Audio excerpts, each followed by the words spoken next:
கொடுங்க. இந்தாம்மா கொடு. இந்தாம்மா குடி. அம்மா அவரும் வந்திருக்கலாம்ல. அவரு ஹாஸ்பிட்டலை விட்டு வர முடியாதுப்பா.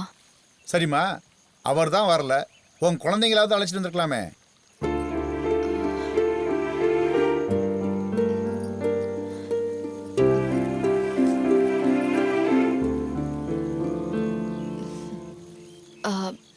இளநீ நல்லா இருக்குப்பா.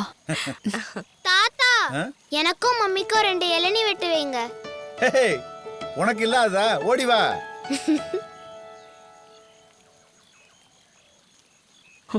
உனக்கு கல்யாணம் ஆகி குழந்தை இல்ல, ஆனா அவ கல்யாணமே பண்ணிக்கல.